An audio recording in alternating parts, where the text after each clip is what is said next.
বিসমিল্লাহির রহমানির রহিম। তোমরা শ্রেষ্ঠ উম্মত, মানুষের মঙ্গলের জন্য তোমাদিগকে বাহির করা হইয়াছে।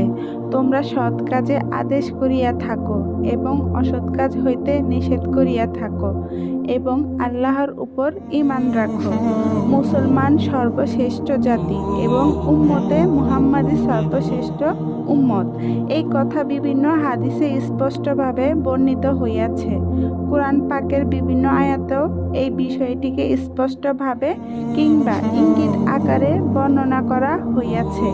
উপরোক্ত আয়াতেও শ্রেষ্ঠ উম্মত বলিয়া ঘোষণা করা হইয়াছে এবং ইঙ্গিতে ইহার কারণও উল্লেখ করা হইয়াছে, অর্থাৎ তোমরা শ্রেষ্ঠ উম্মত এই জন্য যে তোমরা আমর বিল মারুফ ও নাহি আনিল মুনকার অর্থাৎ সৎ কাজের আদেশ ও অসৎ কাজের নিষেধ করিয়া থাকো।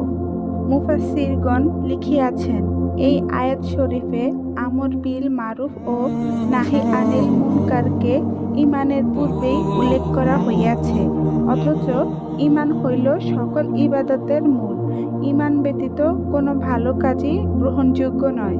ইহার তাৎপর্য এই যে ঈমানের ব্যাপারে তো পূর্ববর্তী অন্যান্য উম্মত শরীক রহিয়াছে, কিন্তু যে বৈশিষ্ট্যর কারণে উম্মতে মুহাম্মাদিকে সমস্ত নবীগণের অনুসারীদের উপর শ্রেষ্ঠত্ব ও প্রাধান্য দেওয়া হইয়াছে, উহা একমাত্র আমর বিল মারুফ ও নাহি আনিল মুনকার, যাহা এই উম্মতের স্বাতন্ত্র্যের বিশেষ চিহ্নস্বরূপ।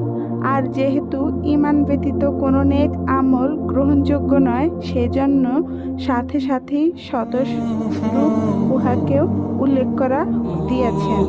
নতুবা এই আয়াতের আসল উদ্দেশ্য আমর বিল মারুফ ও নাহি আনিল মুনকার বিষয়টি উল্লেখ করা, আর যেহেতু উহাই এখানে আলোচনার বিষয়, কাজেই উহাকে আগে উল্লেখ করা হইয়াছে।